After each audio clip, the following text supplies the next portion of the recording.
આજરોજ રાષ્ટ્રીય સ્વતંત્રતા પર્વની ઉજવણીના ભાગરૂપે રાષ્ટ્રધ્વજના સન્માનમાં હર ઘર તિરંગા યાત્રાનું આયોજન કરવામાં આવ્યું હતું। તેમાં દાહોદના તમામ નગરજનો, અધિકારી અને પદાધિકારીઓ અને સ્કૂલના બાળકોએ હર ઘર તિરંગા રેલીમાં ભાગ લીધો હતો અને તેમાં દાહોદ શહેરમાં તિરંગા રેલીનું ભવ્યાથી અતિભવ્ય આકર્ષણનું કેન્દ્ર બન્યું હતું।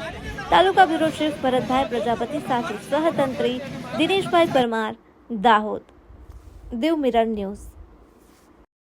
આજે દાહોદ શહેર દાહોદ જિલ્લાની ભવ્ય તિરંગા યાત્રા યોજાઈ હતી। આ તિરંગા યાત્રામાં સમગ્ર દાહોદ શહેરની જનતા, ભારતીય જનતા પાર્ટીના તમામ કાર્યકર્તાઓ પણ આ યાત્રામાં જોડાયા હતા।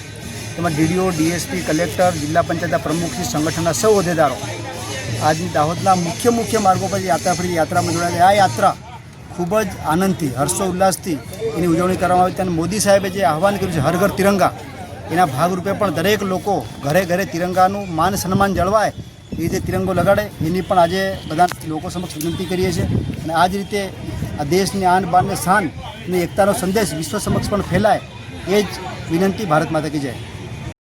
સ્વતંત્રતા પર્વના ભાગરૂપે આજે દાહોદ જિલ્લામાં જિલ્લા વહીવટી તંત્ર દ્વારા જે હર ઘર તિરંગા અભિયાન અંતર્ગત તિરંગા યાત્રાનું આજ આયોજન કરવામાં આવ્યું હતું।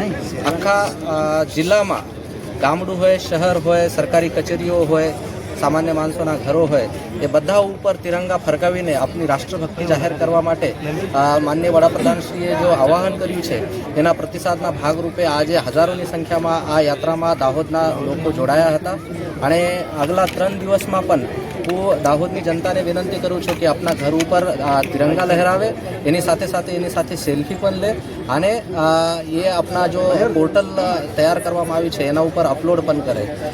સ્વતંત્રતા પર્વ જો છે એને સારામાં સારી રીતે ઉજવે અને આપણા જિલ્લા જો છે એમનું નામ રોશન કરે। ધન્યવાદ।